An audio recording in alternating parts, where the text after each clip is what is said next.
Welcome to the STR Data Lab.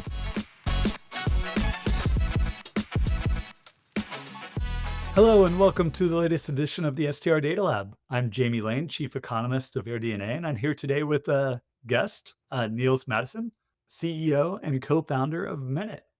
Nils, welcome to the show. Thanks so much for having me, Jamie. It's great to be here.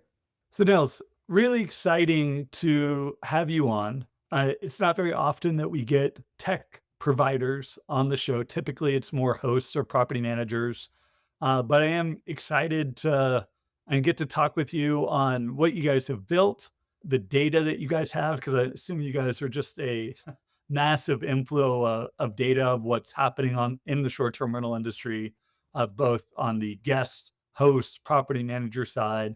But maybe we can just start with founding story, how you started the company, who you are, and what Minut is. Sure. So Minut was founded around the idea of enabling monitoring with preserved privacy. We saw the issue with people putting up cameras in their Airbnbs, and you could sort of empathize with it. Hosts, especially in those early days, they had to take a bit of a leap of faith when bringing on a new guest, and they might be doing it to their own home, which of course is very precious. And there really weren't any options for people except for cameras. And we thought that was a quite interesting problem. And we thought it was like a good moment in time because we could leverage edge computing and AI to deliver an experience to hosts and property managers that was really unlike anything that had been there before. And it was, I'm an engineer, and it was very much coming at this problem from the tech angle, the engineering angle.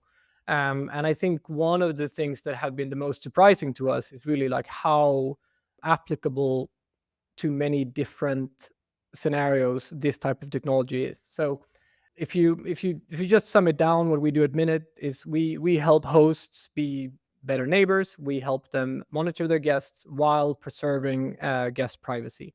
And we do that by analyzing a lot of time series data, so motion, temperature, humidity, and analyzing sound. And we do it on device with no recordings.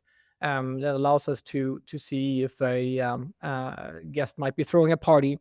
And crucially, we then deploy AI to differ between different types of noise so that we can leave guests who are just minding their own business and not disturbing neighbors, but leave them in peace. And then only when there are reasons to contact the guest, and we can detect any loud noise levels at night.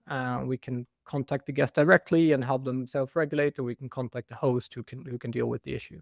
That's amazing. And there's quite a few different threads I sort of want to go in with all that. Love the sort of use of AI, love the sort of being better neighbors, and maybe want to start there on the neighbor side, because that's something we talk a lot about in the industry is regulation, new regulation coming in, and that regulation could be one of the greatest threats to industry growth going forward.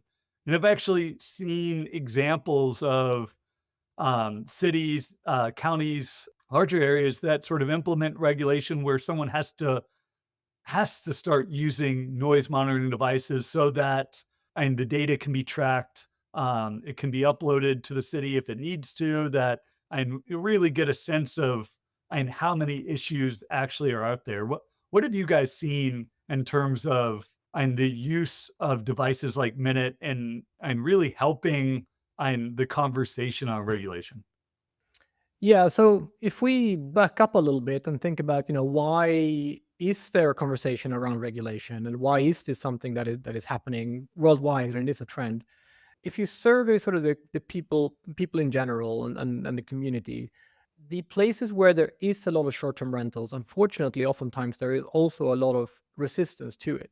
And if you then ask them why, it's typically one of two things. It's an influence on house prices, which I think when you actually look at the data and you communicate around what does it actually mean for house prices and your house price, that is something that I think people can be educated and can understand. The second thing is typically around antisocial behavior, noise, and a bad influence from bad guests on the community.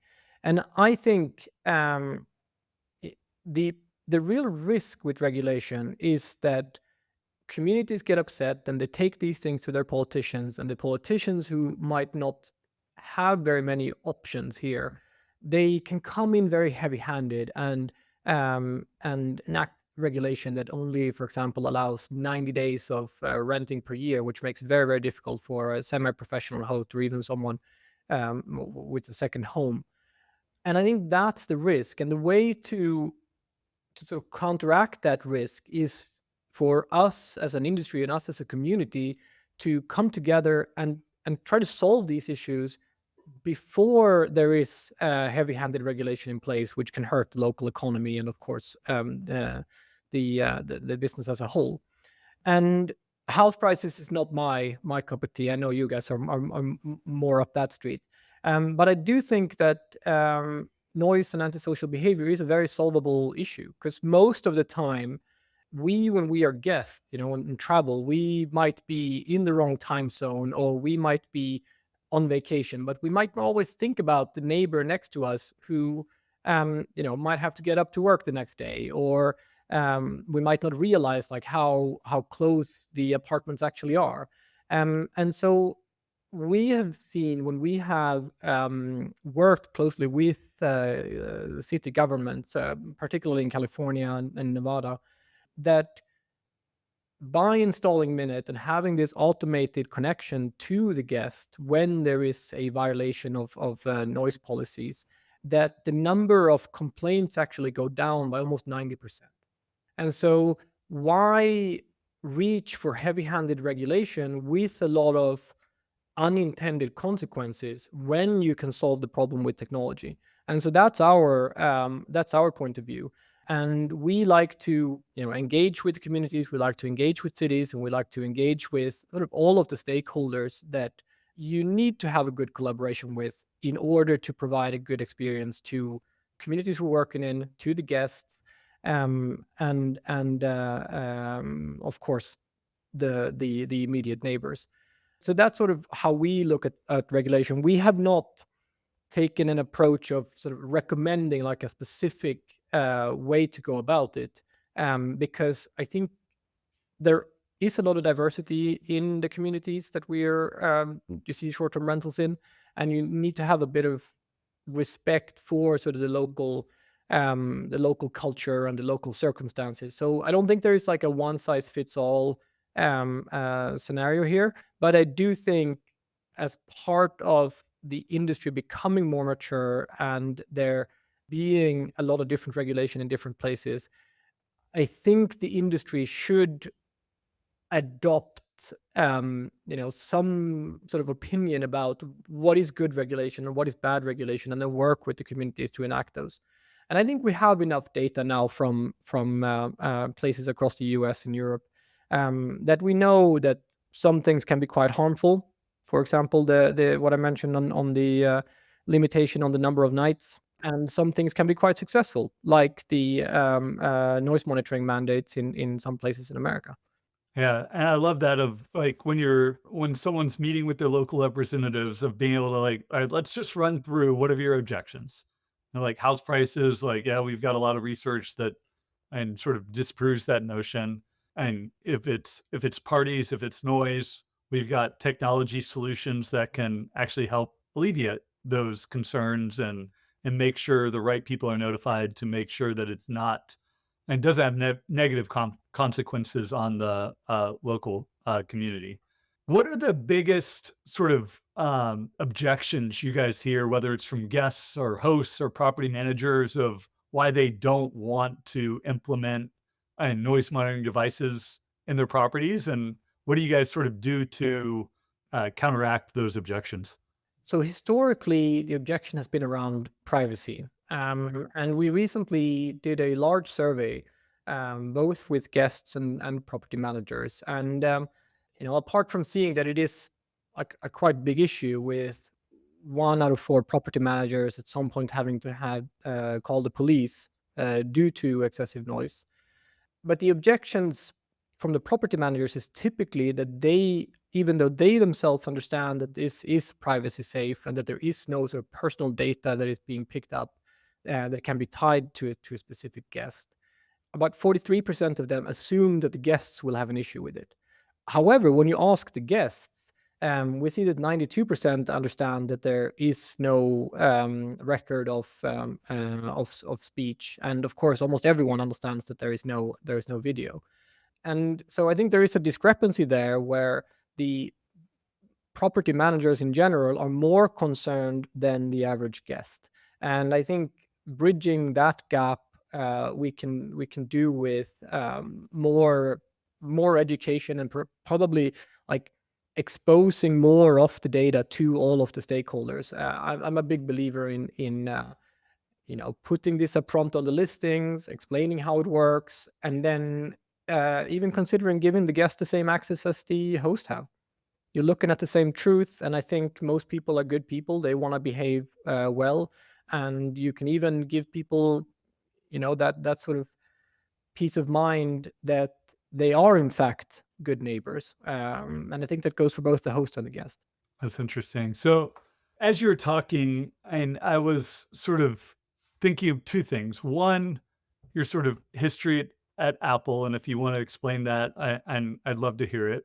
Two, Apple's latest release of like working with ChatGPT, OpenAI to integrate sort of AI into device. And then the third is sort of the historic sort of connection that Apple's always had with privacy. Like they're always the company that's going to be looking after you. And if you think that the sort of connection that more and more consumers are going to have, that there can be an analysis of the data that happens on device and that integrates sort of AI into the analysis to provide the sort of the right insight, all while protecting privacy, all while protecting and what's actually going on. So is that something you guys have thought about? And maybe the second part of that is like, how actually are you guys integrating AI today, and how do you see that evolving? Yeah, we've been thinking about this a lot. Yeah. This is one of the the founding pillars of Minut. When we started, there were very few who really believed that you could do meaningful AI in an embedded environment, like on sensor or on device. And I can't tell you how many investor meetings I've taken where I've just got the reply that they asked their technical expertise, and the technical expertise said it was impossible. But in 10 years, it's sort of gone from impossible to inevitable, and I'm proud that we have played a small part on that journey. But to go to the sort of the first part of your question around Apple, and of course it's a long time ago since I left, so I think with the latest releases, like I have very little insight. But 10 years ago, people weren't really talking that much about privacy. But I would say internal to Apple, it was still something that was considered a design constraint. It considered the right thing to do. And it might not have been a big part of the marketing as it is now. But I do think the culture and the ethos was the same. And I took with me one very important principle when I founded Minut, and that is to not collect any data that you really don't need, right? Like, so if you don't take data, if you don't store data, even if your systems are breached, you can still protect guest privacy. So the whole system is set up around doing the analysis at the edge, meaning that no sensitive data has to be recorded, doesn't have to be transmitted across the network. It's not sitting in someone else's cloud that you have to trust. And you can verify this as a customer by just looking at what is actually the data leaving the device. And so I think that principle, don't pick up any personal information that you that can be sensitive in the first place. That's the best way to protect privacy.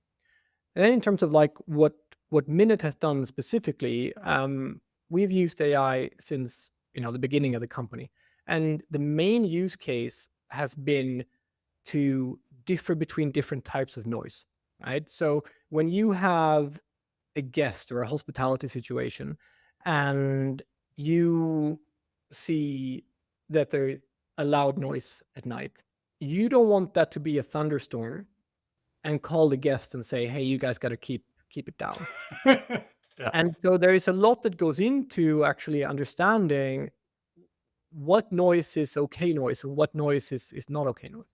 And so we have this on-device classifier, which is a neural network that essentially in real time analyzes the sound and only alerts the host and the guest about that type of noise that can actually disturb neighbors. And that's come a long way. You know, in the very early days, that was a relatively simple model. As the capabilities of the hardware has gotten better and better, that's more and more sophisticated. So that's the main way we use AI. We've used now also the same principle in our relatively recent release of cigarette smoke detection, where if you look at just the air quality, for example, in a hotel room, that might be fine because there are not that many reasons why there would be air pollutants in a room. Whereas in a short-term rental where people are cooking and, you know, maybe they're using incense or maybe they are just getting the toaster, getting toast stuck in the toaster. Again, like, it's important to understand what is it in the air. And so that's another area where we have gathered a lot of data from, tens of thousands of short-term rentals, and now built a classifier that can analyze air for cigarette smoke detection. And we see a lot of opportunity there as well. So that's how we have historically used AI, and it's a lot about the classification and gathering sort of in-stay intelligence with preserved privacy. In the last 12 months, I would say this explosion of large language models fueled by OpenAI has, of course, changed how we do a lot of workflows inside of the company. Both how we interact with guests in sort of the first layer. It's changed how we do support. It's changed how we do outreach, and I think it's really just the beginning of this. And I think over the next couple of years, we're going to see a lot of very interesting use cases there.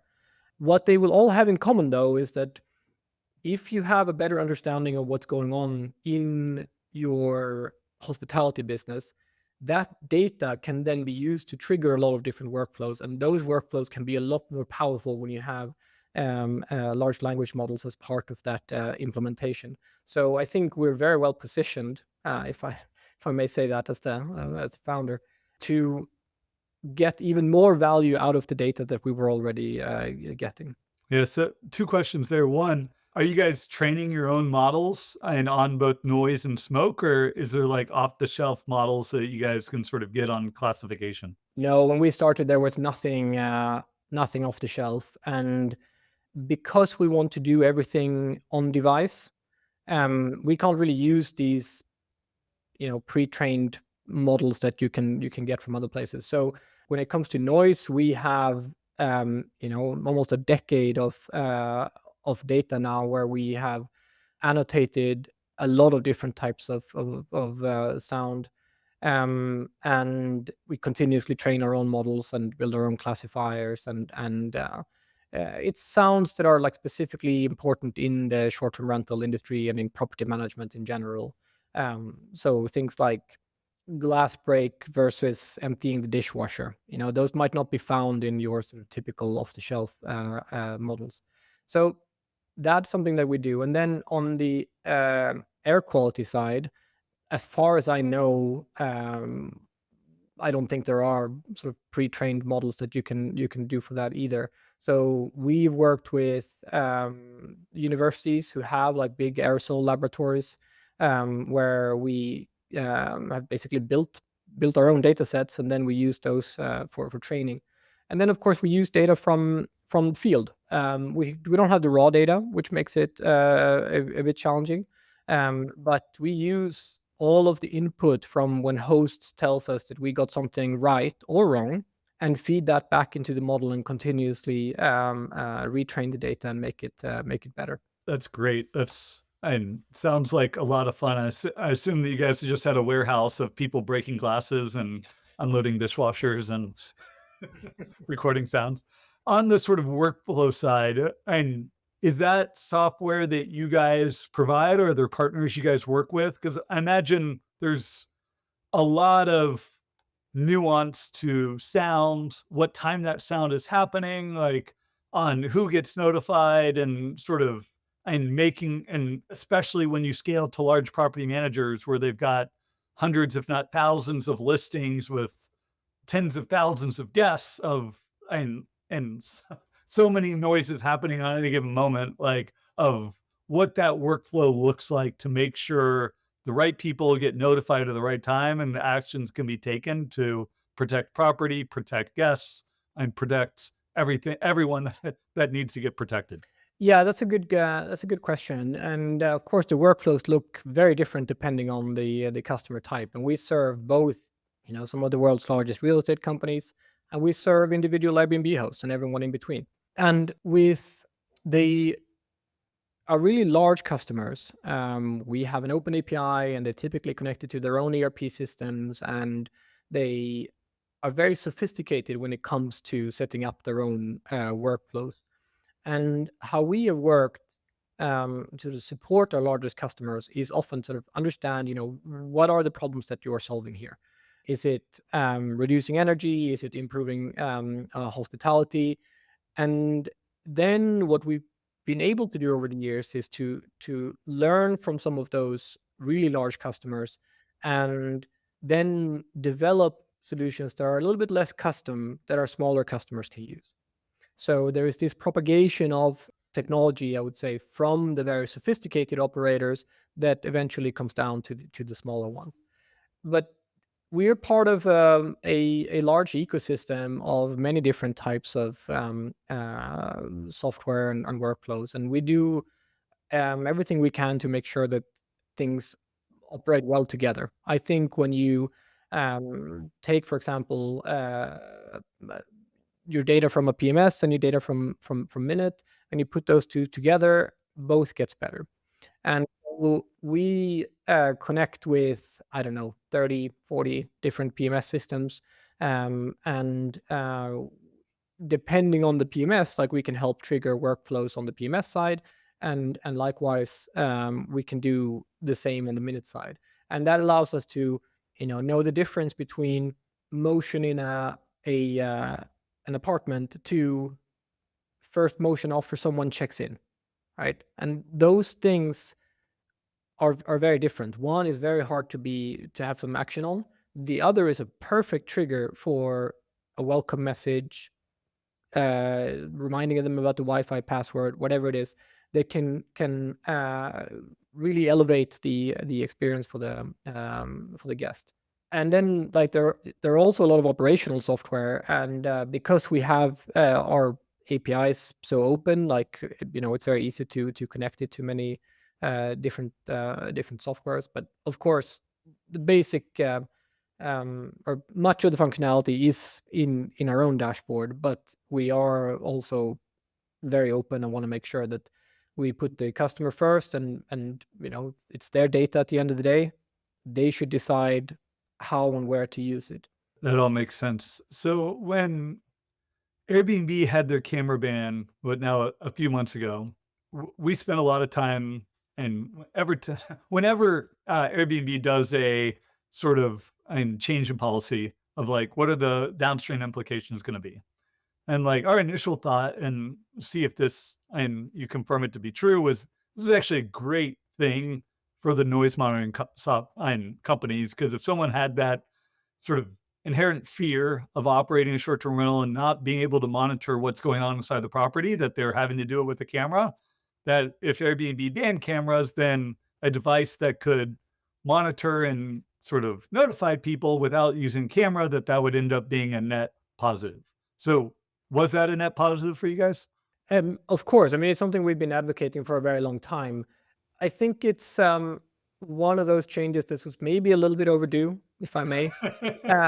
But it's a clear win-win-win, because as a guest, like, it sort of doesn't matter that a camera might have been disclosed on page 3 of the house rules, right?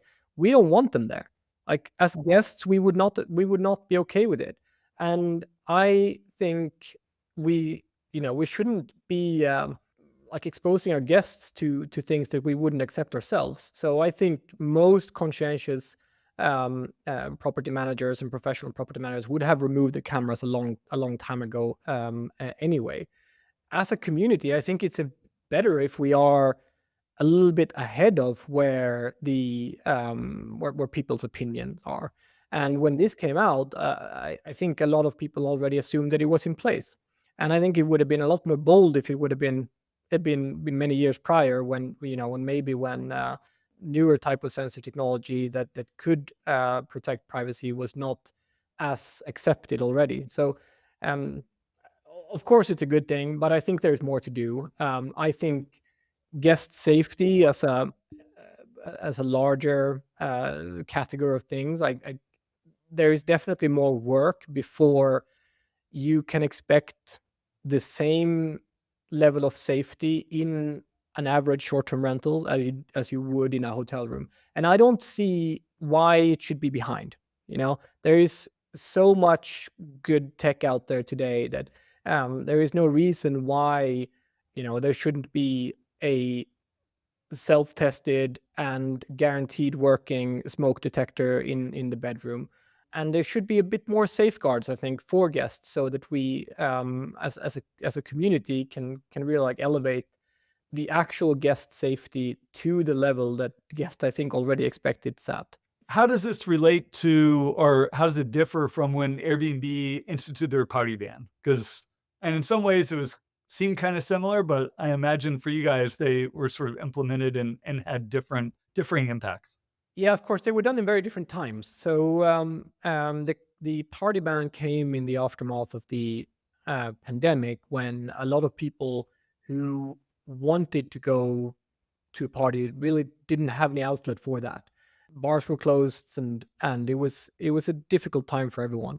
And Airbnb's, mostly I think to the detriment, took some of that demand, and people would invite their friends and throw a party in an Airbnb.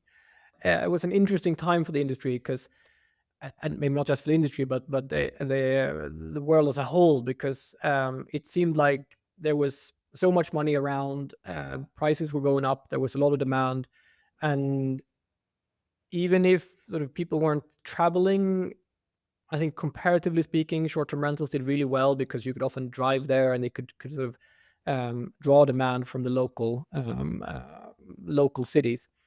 So when the party ban happened, there was so much pace, and everything was sort of going up and to the right, which is very different from 2024, when we now have a high interest rate environment. I think a lot of property managers who have taken on debt in the past might be struggling.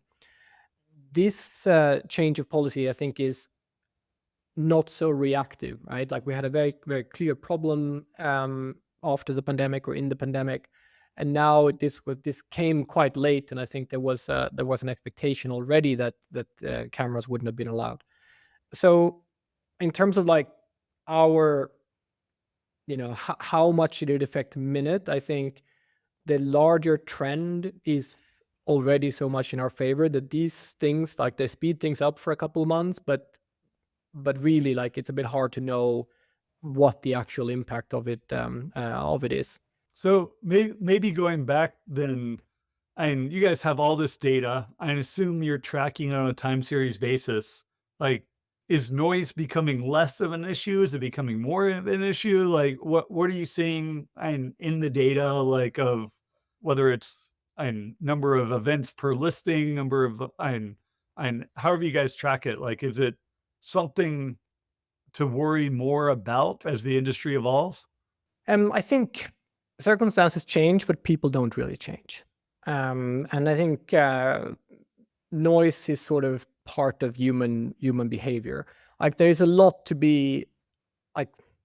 The thing that everyone thinks about is this Airbnb host or Airbnb guest who, puts out an open invitation on Facebook and says, come to my big party, right? That's very rare. It's very rare. And of course, those can be terrible because they can absolutely wreck a place and they can really destroy things for neighbors and property managers alike. But that's not really what most noise issues are. Most noise issues are people like you and me who are traveling somewhere and we are having a great time and we don't understand what's going on around us. We might be sitting in an Airbnb in Amsterdam or a European city, and we're a bit jet lagged, and we're watching Netflix, and we're not thinking about the volume, right? And we're keeping the neighbor up. And all that we need to do to solve that problem is to tell you, hey, Jamie, it's 2 a.m. on a Tuesday. Keep it down, please. And then you will. And then you will. In more than 90% of the cases, you will. So I think noise issues are not necessarily going away like that because people aren't changing like that. I think what we can do is even more sort of proactive, and that's why I believe so much in disclosure. I believe in having a conversation with the guest and bringing these things front and center so that you don't have the problem in the first place. There are, of course, also great news services sort of around the same problem. Like you have more guest verification. You can use AI to screen guests better, and I think those work. And I think especially it works well when you have it all in combination. But ultimately, if we're going to be a growing industry, we're always going to have guests who have never tried it before, first-time guests, and that is one trend that I think means you're going to need some sort of monitoring. Another one to think about is there's more and more direct booking, and that makes it that much harder for you as a host or property manager to know whether this is a guest that could cause issues or not. And unfortunately, there is a bit of a trade-off here where if you are very, very conservative with who you accept in your property, one, I think you're going to leave revenue on the table. And second, I think there is a risk that we build in biases in who we accept and not that very quickly would backfire if it became the norm. So I think a system with many approaches where you can both do some screening, you can have damage waivers, deposit, whatever it is that deter issues, and then a degree of monitoring. I think when you can get all these systems to work well together, I think we can come up with the best possible experience for guests and hosts alike. Oh, that's great. Great answer. And we're getting close to the end and talking about sort of Minut out in the future and how you guys are evolving. And typically when I'm talking with companies, and I think a lot of the sort of tech companies in the space are software and they're SaaS companies, you guys are one of the only ones like actually building hardware. And I can imagine that comes with its own sort of host of challenges. And I think of the hardware that I've got in my vacation rental, it's like I maybe have got like a Roku or a Chromecast. I've got like my Nest. I've got broadly, a lot of these things and change over time. Latest Nest edition, latest like Roku, like whether things work with my TV. Is my TV getting old? And devices sort of evolve over time. And you've got to get homeowners or property managers to invest in those devices. I guess the question is, and do you guys see that as a constraint for you guys? Do you see it as an opportunity, sort of like with the iPhone of like, got to keep getting the new device, and that continues to evolve? I assume AI could have a piece of this too. And if they're good and becomes the opportunity to have a next gen Minut device that incorporates a better version of AI and give better sort of notifications, insights. So, and I guess the question is what's the future look like for you guys? Yeah, that's a big question, but I think all of those things that you are describing, apart from Minut, is typically consumer devices that have been sort of repurposed for a short-term rental scenario. And I think one of the very interesting developments in not just in short-term rental, but in tech overall, is that even though making hardware is still hard, it's easier than it ever was, right? It's easier than it ever was.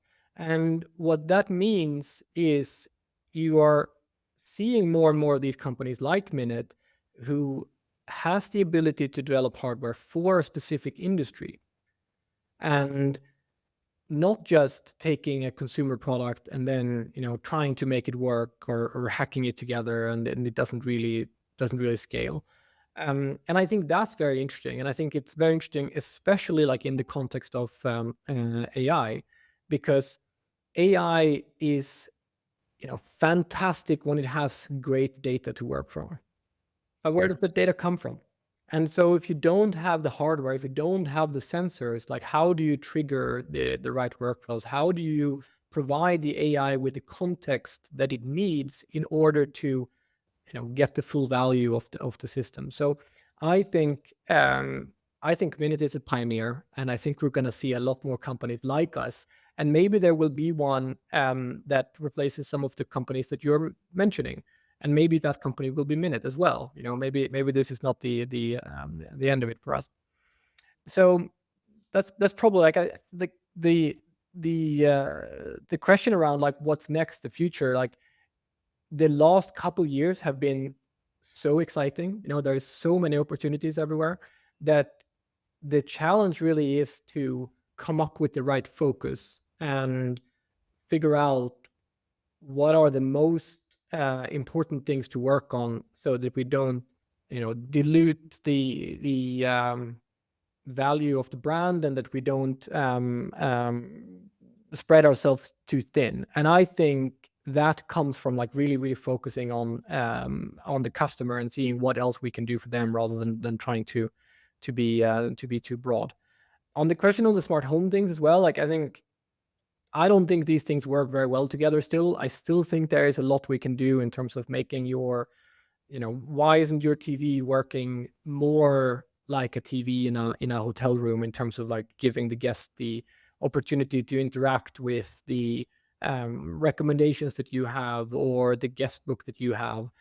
And the same thing for the Roku or the Wi-Fi. Like I think there's a lot of opportunities there which are not really requiring AI. They just require you to sort of put the technologies that you already have together in a good way, and make sure that it's interoperable, and that the different players play well in the ecosystem.